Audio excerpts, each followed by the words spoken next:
Olá, eu sou o Vicente Marçal e esse é o Riverfault, o canal da aventura entre conhecimento e tecnologia.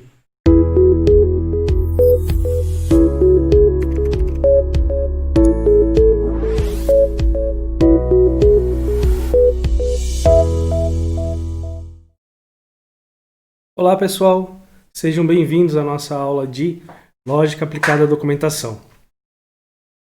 A gente vai dar continuidade ao que a gente viu na aula passada, ok? E para dar uma refrescada na nossa memória, vamos lá. Vamos lembrar uma das melhores, das mais importantes definições que a gente viu. Não é a única mais importante, mas uma das mais importantes definições daquilo que a gente viu na aula passada, certo? Que é a ideia de que o argumento é válido se sua conclusão é consequência lógica de suas premissas, ou seja, se qualquer circunstância que torna as premissas verdadeiras, a conclusão é automaticamente verdadeira.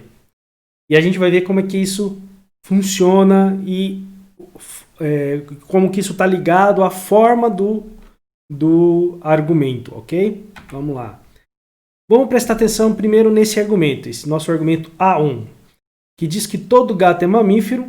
Aí aqui a gente vai supor que Miau é um gato, então a gente tem como Miau um bichaninho, né?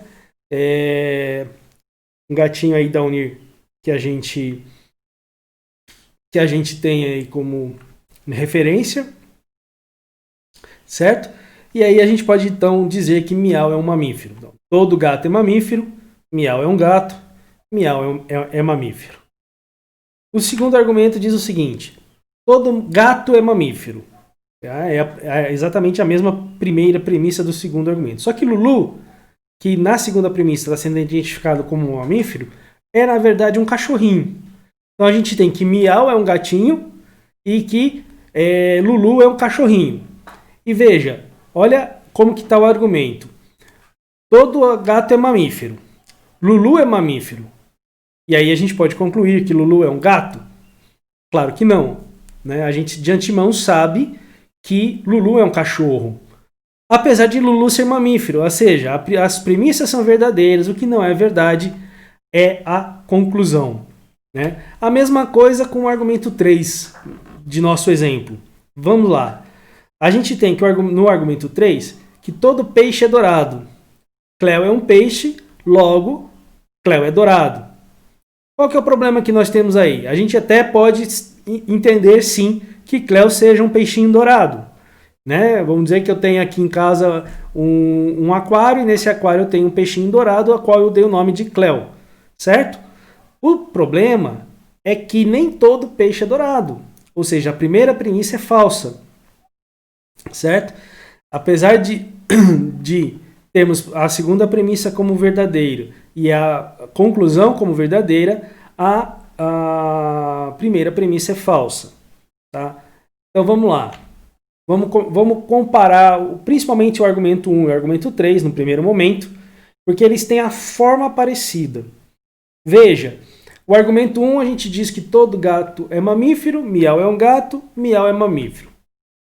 Desculpe aí o equívoco na transparência, mas já apareceu 2 quadros de uma vez, mas vamos lá. O argumento 3, todo peixe é dourado, Cleo é um peixe, Cleo é dourado. E aí a gente compara, veja, a gente meio que substituiu ali onde tem gato e peixe, né, colocando tudo junto. Então a gente vê que o argumento tem a mesma estrutura. O que muda na estrutura, né, é que os nomes e o tipo, né, a espécie do animalzinho é que está mudando. Então a gente pode dizer que ele tem essa estrutura. Todo A é B, C é A, logo C é B, né? Então ali o A e B, ele substitui os nossos, principalmente os nossos, que a partir da segunda premissa seriam predicados, mas está dizendo que um predicado está contido no outro, né? Então o predicado A da primeira premissa, ele está da segunda premissa, ele está contido no predicado B da primeira premissa, e portanto a gente pode dizer que C é B, né? Isso aqui é muito importante, porque a gente vai começar agora, por isso que a gente, na nossa definição, eu vou até voltar a ela, tá? A gente diz que, olha só, um argumento é válido se sua conclusão é consequência lógica de suas premissas. Isto é, se qualquer circunstância que torne as premissas verdadeiras faz com que a conclusão automaticamente também seja verdadeira. Se a gente olhar para esse quadro aqui, que é o forma F1, a gente consegue dizer se P1, P2 e até mesmo a conclusão é verdadeira? Se a gente olhar só para o que tem ali, esquecendo os outros 3 quadros, a gente não consegue. Por quê? Porque a gente tem a forma dele, mas não tem o seu conteúdo. Entenderam? Como a gente só tem a forma e não tem o conteúdo, o que acontece é que a gente não sabe dizer se as premissas são verdadeiras e nem mesmo se a conclusão é verdadeira. O que a gente consegue dizer é o seguinte: nessa forma, com essa estrutura, se as premissas, em qualquer circunstância que as premissas forem verdadeiras, a conclusão será verdadeira. Ok? Vamos continuar para ver se esclarece melhor essa parada. Né? Veja, aqui é a ideia do marciano cor-de-rosa. Qual que é a ideia do marciano cor-de-rosa? Esse é um exemplo que tem lá no livro do professor César Mortari. É a seguinte: se você tem uma estrutura, veja, se a gente for pegar essa estrutura do argumento 4, é exatamente do F1 ali, tá bom? É exatamente a mesma estrutura do F1. O que está acontecendo? A gente tem ali que todo marciano é cor-de-rosa. Ringblatt é um marciano, logo Ringblatt é cor-de-rosa. Ou seja, se a gente sabe que nenhuma dessas proposições são verdadeiras, né? A gente até o presente momento, o que a gente sabe é que não existe vida em Marte, né? Que não, e se existisse, a gente teria que saber se a cor deles, né? Se existiria uma cor nesse ser marciano, né? Para poder dizer se são verdadeiras essas premissas, né? E, consequentemente, mas se acontecer das premissas serem verdadeiras, é impossível da conclusão ser falsa. Ou seja, sendo as premissas verdadeiras, a gente sabe aqui que elas não são, sendo as premissas verdadeiras, a conclusão automaticamente é verdadeira. É por isso que a gente fala que a validade de um argumento, né, quando que um argumento é válido? Quando a verdade das suas premissas garante a verdade da conclusão. Ou seja, a conclusão é consequência da premissa. A verdade da conclusão é consequência da verdade das premissas. Ok? Beleza. Vamos seguir. O nosso argumento 2, que a gente parou, né? Pulou, a gente mostrou, mas pulou ele. Olha só a forma dele. Todo A é B, C é B, C é A. A gente está invertendo 2 letrinhas ali. Vamos ver a forma 1 de novo. A forma 1 é todo A é B, C é A, logo C é B. A forma 2 é todo A é B, C é B, C é A, logo C é A. Então, o que a gente tem é uma troca ali entre a premissa, o que está como premissa 2 passa a ser conclusão, e o que está como conclusão passa a ser a premissa 2. Né? Isso é uma forma inválida. Não importa se... veja, todo gato é mamífero, Lulu é mamífero, Lulu é um gato. Né? Mas se a gente tivesse ali... todo gato é mamífero, Miau é um gato, né? Miau é mamífero, logo Miau é um gato, a gente não teria como concluir isso de fato, né? Apesar de termos premissas verdadeiras e uma conclusão verdadeira. Essa é a ideia. A forma não permite aí que a gente garanta que a verdade das premissas está garantindo a verdade da conclusão. Tá? Beleza. Agora a gente vai comentar rapidamente sobre os princípios da lógica clássica. Ok? Bom, a lógica clássica, por isso o nosso cálculo proposicional é chamado de cálculo proposicional clássico, ela tem os seguintes princípios. O primeiro princípio é chamado de bivalência. Vocês vão ver que praticamente não, todos os princípios fazem referência à questão de verdade das premissas e das proposições de modo geral. Veja, o primeiro princípio diz que é o princípio de bivalência. Significa que nós temos dois bivalência, valor, dois valores de verdade. Nós temos dois valores de verdade. Ok? O segundo princípio é o princípio da identidade. Diz que uma proposição é idêntica a si mesma. Poxa, professor, isso é óbvio. Nem tanto. Tá? O que está querendo dizer é que uma premissa assumida como verdadeira não pode ser ao mesmo tempo falsa. Tá? Que vai dar de encontro com o princípio de não contradição. O princípio de não contradição, ele categoricamente afirma que uma proposição não pode ser verdadeira e falsa ao mesmo tempo. Ser verdadeiro e falso ao mesmo tempo, isso é contradição. O que nós temos aí, quando a gente fala assim, é que exatamente que o princípio de não contradição reforça o princípio de identidade, impedindo que você possa pensar na possibilidade de uma proposição ser simultaneamente verdadeira e falsa. E o último princípio é chamado de terceiro excluído. Tá? É o último na sequência, não existe uma hierarquia de valores, né?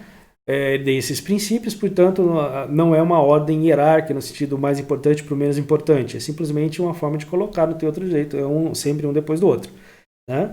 Então, nós temos que o princípio de terceiro excluído vai dizer que existem apenas dois valores de verdade, verdadeiro e falso. Um terceiro valor é excluído. Isso é muito importante para a gente, tá? Que a gente vai começar a ver agora questões de valoração das proposições, das premissas, e a gente tem que respeitar esses princípios da lógica clássica, porque nós estamos trabalhando com lógica clássica e não com uma lógica não clássica. Existem lógicas não clássicas, professor? Sim, existem lógicas não clássicas.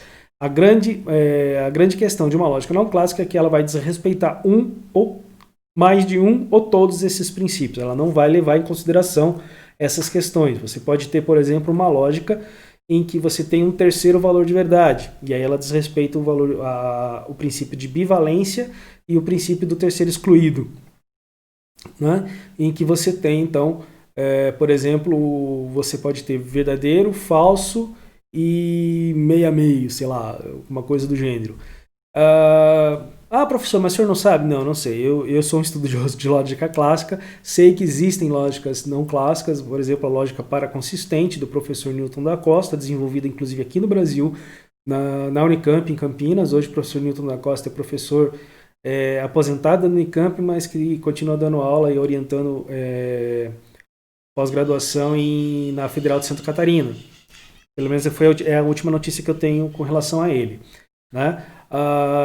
Mas existe, por exemplo, a lógica do muito, né? Enfim, a lógica de quantificadores, enfim, uma série de outras lógicas, né, chamadas de lógicas paraconsistentes, de lógicas, enfim, as lógicas não clássicas de modo geral. Ok? Uma característica básica das lógicas não clássicas é que elas desobedecem um ou mais de um desses princípios ou todos esses princípios. Tá? Vamos começar a entender agora a formação dos nossos argumentos com relação às proposições primeiro, né, como as proposições são formadas, para depois como a gente monta os argumentos. A gente tem, então, que as proposições podem ser atômicas. O que é uma proposição? Vamos lá. Cleo é um peixe. A gente começa com português. Paulatinamente, a gente vai migrar para uma linguagem formal. Mas a gente tem que entender primeiro como isso funciona no português. Ok? Vamos lá. Proposições atômicas. Cleo é um peixe. Ou Miau é um gato. Ou Paulo é alto. Qual é a característica que vocês conseguem ver nessas três proposições? Elas não são idênticas, não são iguais, não tem nada a ver, mas elas têm uma coisa em comum, que é o fato de se expressarem uma única ideia. Veja, vocês não conseguem dividir essas premissas em mais de uma premissa. Elas são atômicas. Né? Proposições moleculares ou compostas. Moleculares por quê? Porque elas são formadas de proposições atômicas. E aí a gente sabe que quando você tem dois átomos juntos, você tem uma molécula. Tá? É daí que vem essa ideia. Então veja bem, ó, Cleo é um peixe e Miau é um gato. Tá vendo? Você tem duas proposições unidas pela conjunção e. Se chove, então o chão está molhado. A gente tem duas proposições, a proposição chove e a proposição o chão está molhado, unidas pelo conectivo, vou chamar, é o nome que a gente tem em lógica, se, então. Ok? Paulo é alto, mas não é careca. A gente tem aqui, então, outra conjunção, que é a conjunção da preposição Paulo é alto com a preposição Paulo não é careca. Então fica Paulo é alto, mas não é careca. No português a gente não precisa repetir palavras. Então a gente consegue entender que está falando da mesma pessoa e se você dividir isso daí nas duas proposições atômicas, você teria que Paulo é alto numa proposição e Paulo não é careca na outra proposição. Beleza? Então assim, com isso acho que fica um pouquinho mais claro com relação à distinção entre o que são proposições atômicas, são aquelas que a gente não consegue separar em proposições mais simples, e as proposições moleculares ou compostas, que são aquelas que a gente consegue separar em duas ou mais proposições atômicas, ok? Os conectivos utilizados em português, não só, mas alguns exemplos. Ou seja, o que eu estou querendo colocar aqui? Quais são os possíveis conectivos que fazem a conexão, óbvio, né? São conectivos, o que eles fazem? Eles fazem conexão entre duas ou mais, proposições atômicas. Em português a gente tem, por exemplo, que não é verdade que, e aí, aquele 3 pontinhos ali está indicando onde entraria a proposição atômica. Né? Se, proposição, então, proposição. Então, se chove, então o chão está molhado. Nosso exemplo anterior. Nem Paulo é careca, nem Paulo é alto. Né? Duas proposições unidas em português, isso é do português, né? Nem nem Ou a mesma coisa seria ou Paulo é careca ou Paulo é alto. Né? Tipo, as duas coisas ao mesmo tempo não daria. Né? A gente pode ter, por exemplo, a própria conjunção e, que tem esse nome mesmo no português, né? Do tipo, Cleo é um peixe e Miau é um gato, ok? É impossível que, é uma das formas de negação, né? É impossível que o professor Vicente seja cabeludo, né?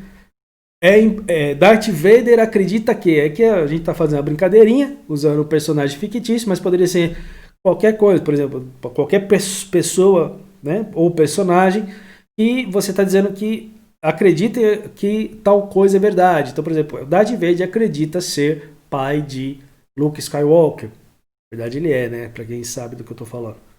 Né? Será o caso que, é outra forma de dizer que é verdade que, né?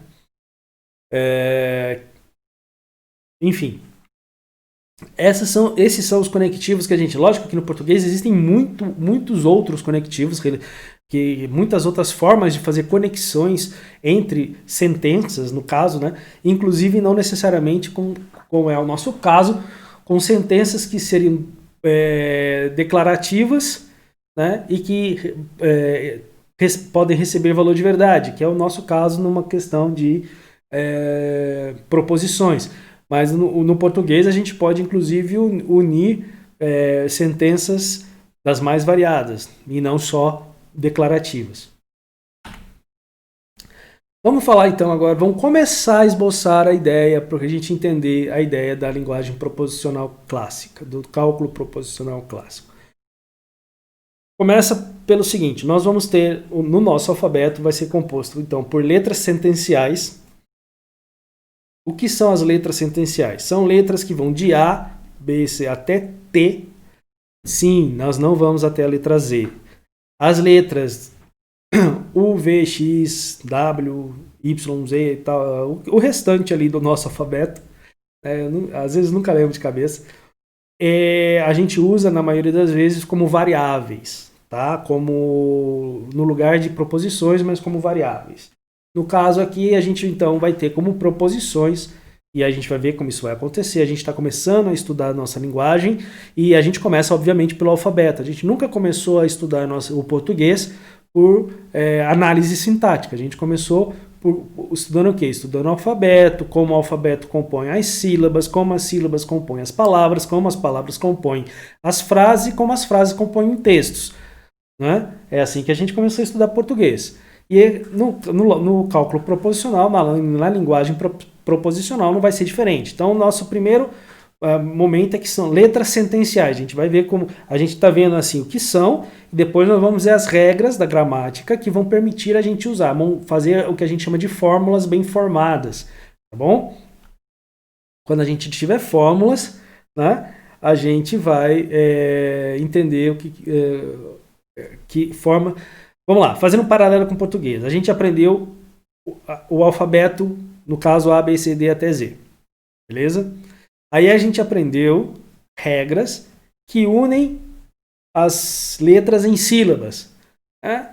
Para quem é da mais antiga, seria o Babebi Bobu, né? Vou pular o C. Né? O Fla, Flé, Fli, Fló, Flu, né? E por aí vai. Então a gente tem essa aí. Aí a gente começou a juntar sílabas para formar palavras. C-A-K-S-A-ZA. Casa. Cara, tô sendo bem estúpido, inclusive, né? Não é assim que ensina a criancinha, né? Não foi assim que a gente aprendeu, mas é mais ou menos assim. Então, por exemplo, eu lembro que para quem usou a cartilha, né? Não recomendo, mas era um método utilizado quando eu era criança, né? A gente tinha, por exemplo, o jarro. Então, a letra J na alça né? Na asa do jarro para fazer jarro.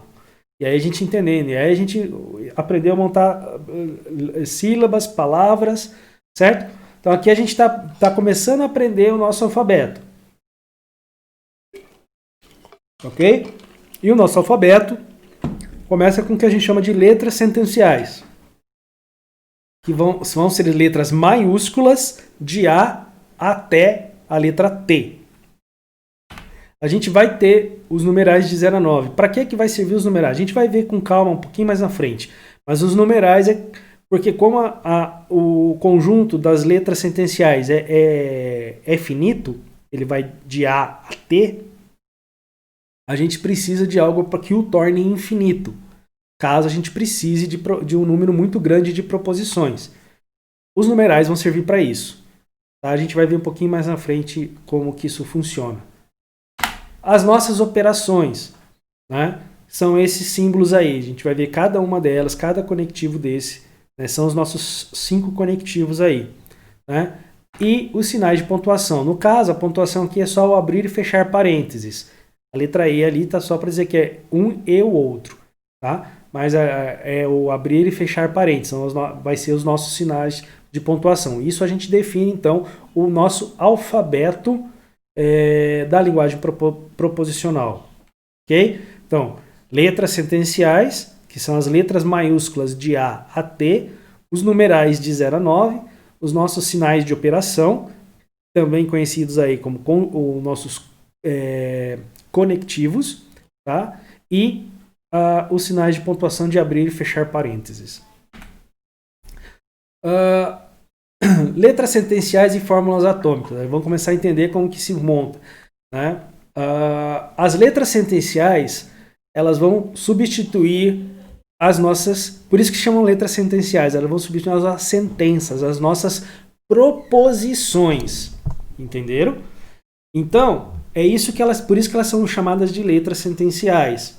Ok? Só um minutinho. Aqui.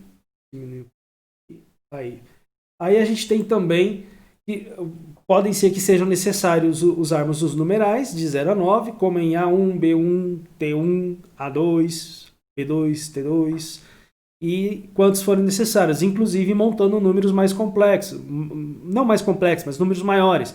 Por exemplo, a gente pode, de repente, por conta do tamanho do argumento, precisar usar letras...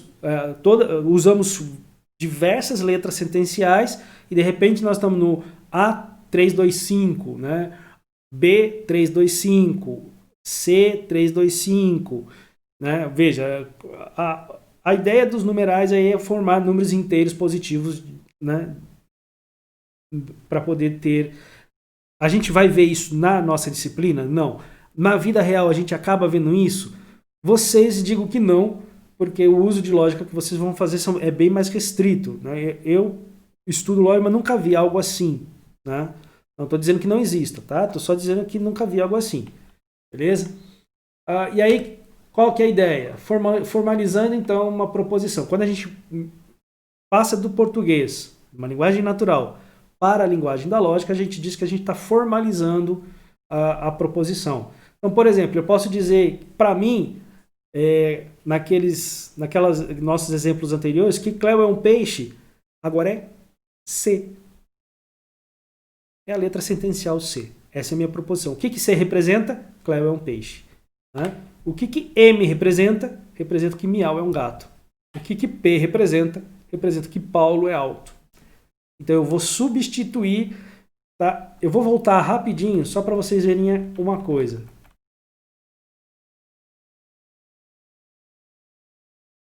Não vou voltar tanto, aqui já dá. A ideia é quase já isso aqui, mas na verdade nós estamos substituindo, por exemplo, todo gato é mamífero, não vai ficar todo A e B, né? Vai ficar M. Né? Lulu é mamífero, vai ficar L. Lulu é um gato, vai ficar G. Tá? E assim sucessivamente. Vamos voltar lá. Então a gente estava aqui no... Né? É óbvio que a gente vai ter algumas coisinhas a mais para melhorar essa sintaxe, ok? Quais são as coisinhas a mais? São os nossos operadores e as fórmulas moleculares ou complexas. Tá? Então, por exemplo, nosso primeiro operador, né? Ou conectivo, tá bom? É a negação, cujo símbolo é esse sinalzinho aqui. O ponto não, o ponto aqui está só encerrando a frase, tá? O ponto não faz parte, é só esse, eu chamo de cantinho, né? Parece uma cantoneira ali. É a negação de uma proposição. É o equivalente ao nosso não é verdade que, tá? Darth Vader não acredita que, então tá negando a proposição que vem na frente. Um exemplo ali, Cleo não é um peixe. Olha como é que fica. Cleo não é um peixe, fica cantinho, né? Essa cantoneirinha aqui e a letra C. Tá? Ou não é verdade que Miau é um gato. Não M. E a leitura disso é assim mesmo, tá? Aqui eu leio não C, aqui eu leio não M, tá? Não é o caso... Ih, ficou um negócio que não era para ter entrado ali, isso vai ficar para depois, tudo bem. Não é o caso que Paulo é alto. Tá? Então é não P, beleza? Ok, sigamos. Nosso próximo conectivo, tá? Nosso próximo conectivo é a chamada conjunção, cujo símbolo de operação é, né, parece o acento circunflexo, mas é meio que um triângulo sem completar, só o ângulo de cima. É a conjunção de duas proposições, equivale ao nosso e, ao nosso mas, tipo, Pedrinho é estudioso, né, mas preguiçoso. Ou Pedrinho é inteligente, porque estudioso com preguiçoso não casa muito, né? Pedrinho é inteligente, vírgula, mas preguiçoso. Então, esse mas no português nós não temos um conectivo para ele. Na verdade, ele é a conjunção. Até porque mas, no português, é uma conjunção adversativa. Né? A gente vai ver que certas coisinhas, quando a gente formaliza a proposição, o argumento são proposições já formalizadas.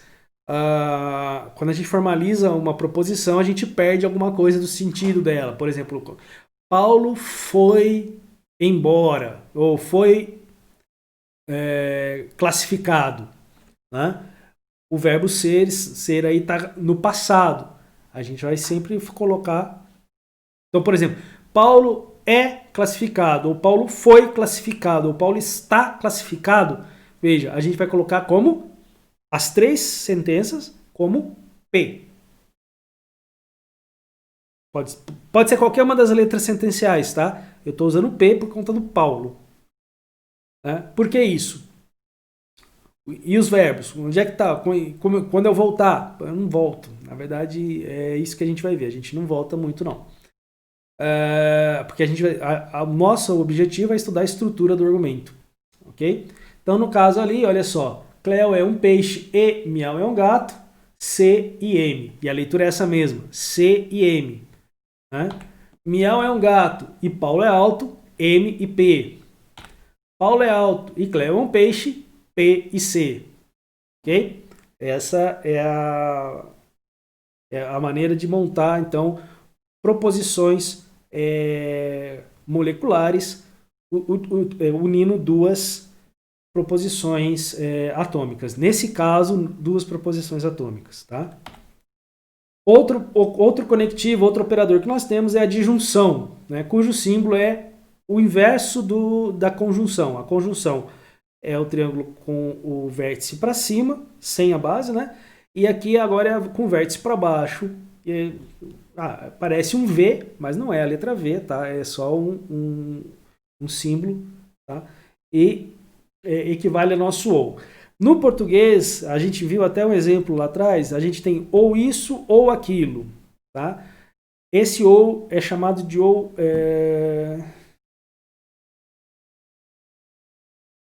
É disjunção. Me esqueci o nome agora. Quando eu lembrar, eu falo. Mas assim, é a ideia de que você vai ter um ou outro. Nunca um ou outro vai ser verdadeiro. Nunca ambos verdadeiros. No nosso caso aqui, a gente trabalha com um é verdadeiro, ou o outro é verdadeiro, ou ambos são verdadeiros, ok? A gente vai ver com calma isso quando a gente for ver a questão das tabelas de verdade e eles como funções de verdade. A gente vê com mais calma isso daí. Não preciso se preocupar com isso agora. Tá? Então, por exemplo, Cleo é um peixe ou Miau é um gato. C ou M. De novo, né, a leitura é essa mesma. A gente vê esse símbolo aqui. Então, a gente vai ler C ou M. Ou Miau é um gato ou Paulo é alto. No nosso caso, a gente vai traduzir para M ou P. Não vai ter ou. Vai ter M ou P. Paulo é alto ou Cleo é um peixe? P ou C. Ok? Aí a gente tem a implicação ou a condicional. Tem livros que vão chamar de implicação, tem livros que vão chamar de condicional. A gente tem as duas possibilidades e aí é a mesma coisa que a gente está falando. O símbolo é uma setinha, né, da direita para da esquerda para direita, né? É a representação do nosso se alguma coisa, então alguma coisa. Ok? Então, por exemplo, ali embaixo, ó, se Cleo é um peixe, então Miau é um gato. E aqui a gente vai ler justamente assim. Vai ficar estranho agora por conta da letra C, mas ó, se C, então M. Se Miau é um gato, então Paulo é alto. Se M, então P. Se Paulo é alto, então Cleo é um peixe. Se P, então C. Beleza? Por fim, a gente tem a biimplicação. Tá? A biimplicação, ou bicondicional, ela tem como símbolo uma setinha apontando para os dois lados, tá vendo? É a representação do C e somente C. Tá? Então, eu usei as mesmas proposições para exemplos, mas aqui é só exemplo, tá? Então, Cleo é um peixe, C e somente C, Miau é um gato. Então, C e somente C, M. Miau é um gato, C e somente C, Paulo é alto. Né? M, C e somente C, P. Paulo é alto, C e somente C, Cleo é um peixe. Então, ali a gente vai ler aqui, P, C e somente C, C. Ok? Vamos lá. Dando continuidade. Agora a gente vai entender um pouco como que as fórmulas são, como que o nosso idioma, com as regras e com os operadores, a gente tem fórmulas bem formadas. Vamos tentar entender agora o que é essa ideia de fórmulas bem formadas. Por exemplo, em português, a gente tem algo do tipo gato. Enquanto palavra, todo mundo encontra essa palavra no dicionário. essa é uma palavra bem formada. Ela usa as letras do nosso alfabeto, porque o que é uma palavra? É uma sequência de letras do nosso alfabeto. Mas, para ser uma palavra bem formada, ela tem que estar no nosso dicionário. Né? Pode ser o Aurélio, pode ser o Roaz, pode ser qualquer dicionário, mas ela tem que estar no nosso dicionário. Certo? Então, G-A-T-O, gato, está no nosso dicionário. Desculpa, nosso dicionário. Agora, uma palavra como tago, T-A-G-O. Veja, são as mesmas palavras de gato, as mesmas letras de gato. T-A-G-O, tago. Existe? Eu acho que não. Né? Se a gente for procurar no dicionário, essa palavra não existe. Portanto, ela não é uma palavra bem formada no português. A mesma coisa vale para sentenças no português. Eu posso dizer assim, o gato está sobre o tapete. Né? Essa sentença, essa frase está bem formada. Respeita as normas gramaticais, tem um sujeito, tem um verbo, tem um predicado, certo? Beleza. É uma frase bem formada. Agora eu posso dizer o seguinte, que vai representar a mesma ideia, mas de forma polida não estaria bem formada. Os gatos está no tapete. Veja, expressa a mesma ideia, a gente entende, mas não é uma sentença bem formada. Existem erros gramaticais. O artigo não está de acordo com o sujeito, né, o substantivo em termos de número, porque é os gatos. Correto seriam os gatos. Né? Tá não existe no português. A gente usa na linguagem falada, não é problema usar na linguagem falada. Mas se você for escrever, você não pode usar. O verbo estar na terceira pessoa, do singular, teria que ser está. Né? Então, e no caso ainda, está errado mais ainda porque enfim, nem dá para dizer que o sujeito está no plural, porque os gatos, né? A gente não sabe se está ou não está, se está, eu estou usando tá, se está ou se não está no plural, mas se for assim, os gatos, até o verbo, além de estar com uma grafia errada, que é o tá, estaria num tempo verbal errado. Na verdade, numa flexão de pessoa errada, que teria que estar na terceira do plural e ele está na terceira do singular. Né? Então, os gatos estão, né, no tapete. E no tapete é o único que está ok. Mas ainda a gente pode ter uma sentença mal formada que não tem sentido, que não faz que não dá qualquer entendimento. Do tipo, palavra, gato, fake, colocado. Não disse absolutamente nada. Simplesmente ela não existe. Enquanto frase não comunicou nada. Portanto, é uma sentença totalmente mal formada. A segunda é mal formada, mas comunica. Ela é mal formada em termos da linguagem culta, linguagem polida. Mas no dia a dia a gente acaba falando de forma polidamente, não polida, na verdade, que não é de forma, é que é de forma formal, né? Fica estranho isso, mas numa estrutura mais formal, a gente não usa na linguagem falada, usa pouco, deveria se usar mais, mas usa pouco. Mas o mais importante da linguagem falada é a gente se comunicar. Já na linguagem escrita isso é impossível de ser feito, não dá para usar isso. Tá? Na lógica, a gente chama isso de fórmulas bem formadas. Uma fórmula bem formada é uma fórmula que vai respeitar essas cláusulas de definição do que é uma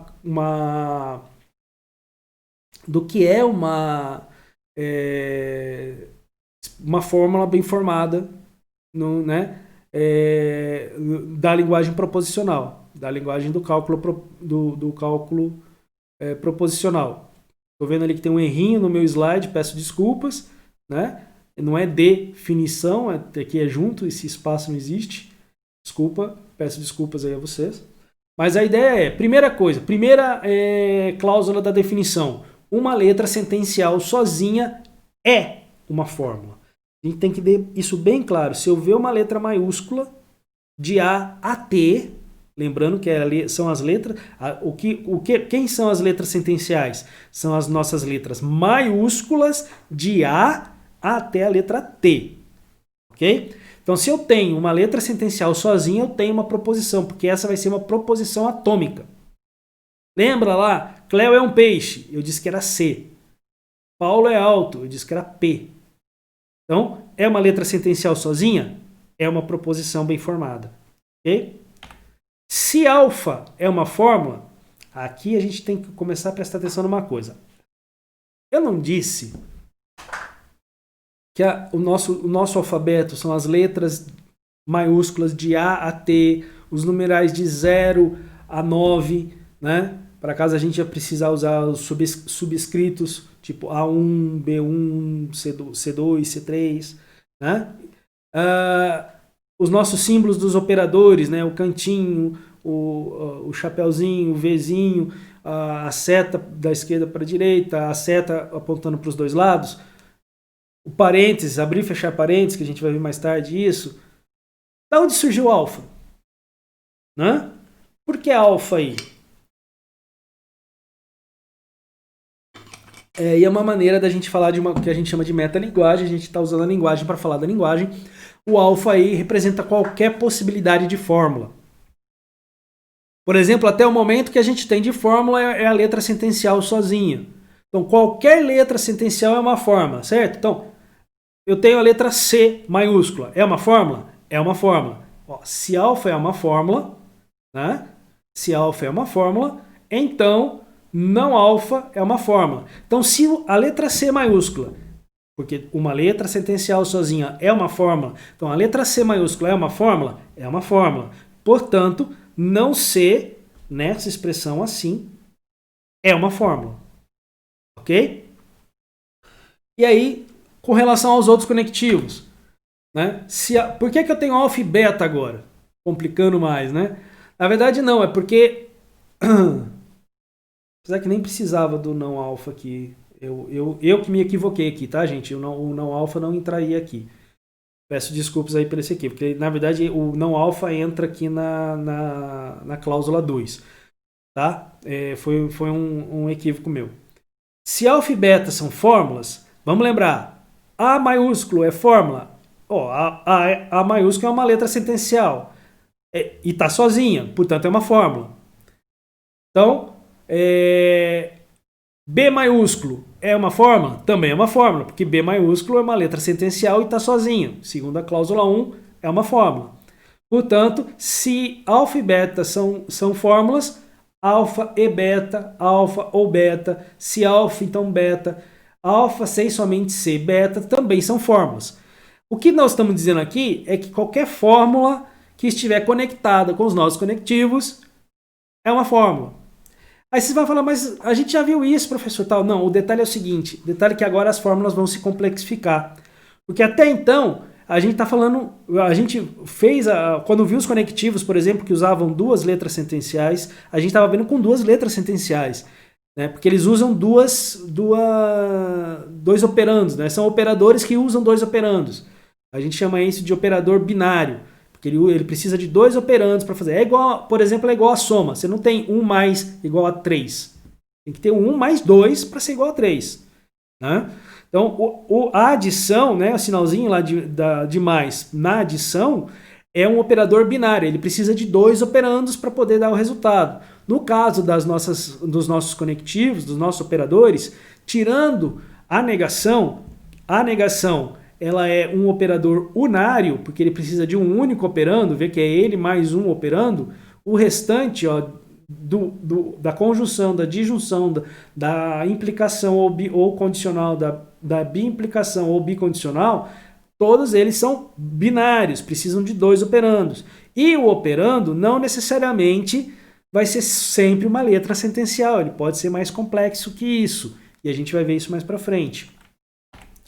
Tá? E a partir disso nada mais é fórmula. Ou seja, se está fora dessas cláusulas anteriores, não é fórmula, não é uma fórmula bem formada. Tá? Na verdade, não vai ser uma fórmula. Tá bom? Gente, eu sei que essa aula é de muita informação. Então a gente vai parar por aqui.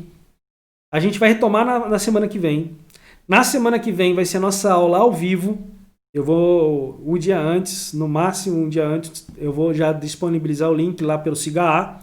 Vai ser nossa aula ao vivo. A gente vai retomar o que a gente viu para tirar dúvidas, do que a gente viu nas 2 aulas anteriores, para tirar dúvidas. Vai fazer exercícios. E eu vou fazer com vocês diversos exercícios aqui, para a gente vendo como que isso funciona. Né? Na prática, como isso vai funcionando. Beleza? Obrigado pela atenção de vocês e até semana que vem.